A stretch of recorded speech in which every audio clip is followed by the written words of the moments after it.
The Snow Queen. First story. Which treats of a mirror and of the splinters.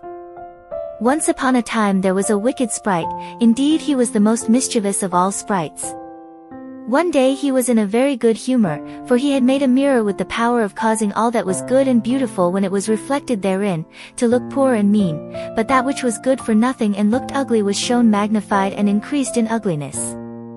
In this mirror the most beautiful landscapes looked like boiled spinach, and the best persons were turned into frights, or appeared to stand on their heads. Their faces were so distorted that they were not to be recognized, and if anyone had a mole, you might be sure that it would be magnified and spread over both nose and mouth. "That's glorious fun," said the sprite. If a good thought passed through a man's mind, then a grin was seen in the mirror, and the sprite laughed heartily at his clever discovery. All the little sprites who went to his school, for he kept a sprite's school, told each other that a miracle had happened, and that now only, as they thought, it would be possible to see how the world really looked. They ran about with the mirror, and at last there was not a land or a person who was not represented distorted in the mirror. So, then they thought they would fly up to the sky, and have a joke there. The higher they flew with the mirror, the more terribly it grinned, they could hardly hold it fast. Higher and higher still they flew, nearer and nearer to the stars, when suddenly the mirror shook so terribly with grinning, that it flew out of their hands and fell to the earth, where it was dashed in 100,000,000 and more pieces. And now it worked much more evil than before, for some of these pieces were hardly so large as a grain of sand, and they flew about in the wide world, and when they got into people's eyes, there they stayed, and then people saw everything perverted, or only had an eye for that which was evil. This happened because the very smallest bit had the same power which the whole mirror had possessed. Some persons even got a splinter in their heart, and then it made one shudder, for their heart became like a lump of ice. Some of the broken pieces were so large that they were used for window panes, through which one could not see one's friends. Other pieces were put in spectacles, and that was a sad affair when people put on their glasses to see well and rightly. Then the wicked sprite laughed till he almost choked, for all this tickled his fancy. The fine splinters still flew about in the air, and now we shall hear what happened next. Second story. A little boy and a little girl. In a large town, where there are so many houses, and so many people, that there is no roof left for everybody to have a little garden, and where, on this account, most persons are obliged to content themselves with flowers in pots, there lived two little children, who had a garden somewhat larger than a flower pot. They were not brother and sister, but they cared for each other as much as if they were. Their parents lived exactly opposite. They inhabited two garrets, and where the roof of the one house joined that of the other, and the gutter ran along the extreme end of it, there was to each house a small window. One needed only to step over the gutter to get from one window to the other. The children's parents had large wooden boxes there, in which vegetables for the kitchen were planted, and little rose trees besides. There was a rose in each box, and they grew splendidly. They now thought of placing the boxes across the gutter, so that they nearly reached from one window to the other, and looked just like two walls of flowers. The tendrils of the peas hung down over the boxes, and the rose trees shot up long branches, twined round the windows, and then bent towards each other. It was almost like a triumphant arch of foliage and flowers. The boxes were very high, and the children knew that they must not creep over them, so they often obtained permission to get out of the windows to each other, and to sit on their little stools among the roses, where they could play delightfully. In winter there was an end of this pleasure. The windows were often frozen over, but then they heated copper farthings on the stove, and laid the hot farthing on the window pane, and then they had a capital peep-hole, quite nicely rounded, and out of each peeped a gentle friendly eye. It was the little boy and the little girl who were looking out. His name was Kay, hers was Gerda. In summer, with one jump, they could get to each other, but in winter they were obliged first to go down the long stairs, and then up the long stairs again, and out of doors there was quite a snowstorm. "It is the white bees that are swarming," said Kay's old grandmother. "Do the white bees choose a queen?" asked the little boy, for he knew that the honey bees always have one. "Yes," said the grandmother, "she flies where the swarm hangs in the thickest clusters. She is the largest of all, and she can never remain quietly on the earth, but goes up again into the black clouds.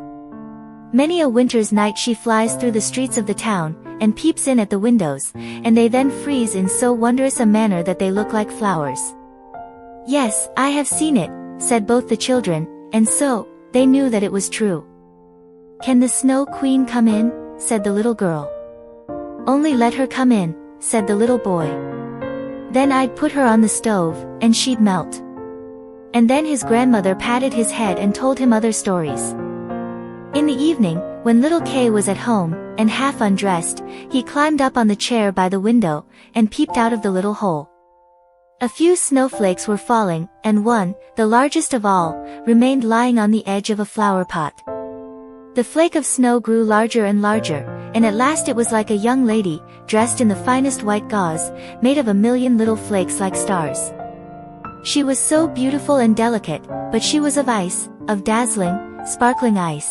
Yet she lived, her eyes glazed fixedly, like two stars, but there was neither quiet nor repose in them. She nodded towards the window, and beckoned with her hand. The little boy was frightened, and jumped down from the chair. It seemed to him as if, at the same moment, a large bird flew past the window. The next day it was a sharp frost, and then the spring came, the sun shone, the green leaves appeared, the swallows built their nests, the windows were opened, and the little children again sat in their pretty garden, high up on the leads at the top of the house. That summer the roses flowered in unwonted beauty. The little girl had learned a hymn, in which there was something about roses, and then she thought of her own flowers, and she sang the verse to the little boy, who then sang it with her. "The rose in the valley is blooming so sweet, and angels descend there the children to greet." And the children held each other by the hand, kissed the roses, looked up at the clear sunshine, and spoke as though they really saw angels there. What lovely summer days those were! How delightful to be out in the air, near the fresh rose bushes, that seem as if they would never finish blossoming. Kay and Gerda looked at the picture book full of beasts and of birds, and it was then the clock in the church tower was just striking 5 that Kay said, "Oh, I feel such a sharp pain in my heart, and now something has got into my eye." The little girl put her arms around his neck. He winked his eyes. Now there was nothing to be seen. "I think it is out now," said he, but it was not. It was just one of those pieces of glass from the magic mirror that had got into his eye, and poor Kay had got another piece right in his heart. "It will soon become like ice." It did not hurt any longer, but there it was. "What are you crying for?" asked he. "You look so ugly." "There's nothing the matter with me." "Ah," said he at once, "that rose is cankered. And look, this one is quite crooked. After all, these roses are very ugly. They are just like the box they are planted in." And then he gave the box a good kick with his foot, and pulled both the roses up. "What are you doing?" cried the little girl, and as he perceived her fright, he pulled up another rose, got in at the window, and hastened off from dear little Gerda. Afterwards, when she brought her picture book, he asked, "What horrid beasts have you there?" And if his grandmother told them stories, he always interrupted her. Besides, if he could manage it, he would get behind her, put on her spectacles, and imitate her way of speaking. He copied all her ways, and then everybody laughed at him. He was soon able to imitate the gait and manner of everyone in the street. Everything that was peculiar and displeasing in them that Kay knew how to imitate, and at such times all the people said, "The boy is certainly very clever." But it was the glass he had got in his eye, the glass that was sticking in his heart, which made him tease even little Gerda, whose whole soul was devoted to him. His games now were quite different to what they had formerly been, they were so very knowing. One winter's day, when the flakes of snow were flying about, he spread the skirts of his blue coat, and caught the snow as it fell. "Look through this glass, Gerda," said he. And every flake seemed larger, and appeared like a magnificent flower, or beautiful star. It was splendid to look at. "Look, how clever," said Kay. "That's much more interesting than real flowers.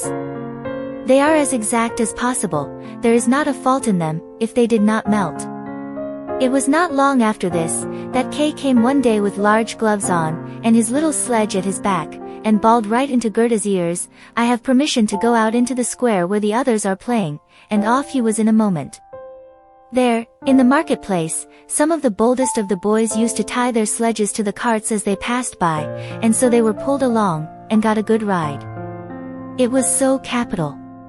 Just as they were in the very height of their amusement, a large sledge passed by. It was painted quite white, and there was someone in it wrapped up in a rough white mantle of fur, with a rough white fur cap on his head. The sledge drove round the square twice, and Kay tied on his sledge as quickly as he could, and off he drove with it. On they went quicker and quicker into the next street, and the person who drove turned round to Kay, and nodded to him in a friendly manner, just as if they knew each other. Every time he was going to untie his sledge, the person nodded to him, and then Kay sat quiet, and so, on they went till they came outside the gates of the town. Then the snow began to fall so thickly that the little boy could not see an arm's length before him, but still on he went, when suddenly he let go the string he held in his hand in order to get loose from the sledge, but it was of no use. Still the little vehicle rushed on with the quickness of the wind.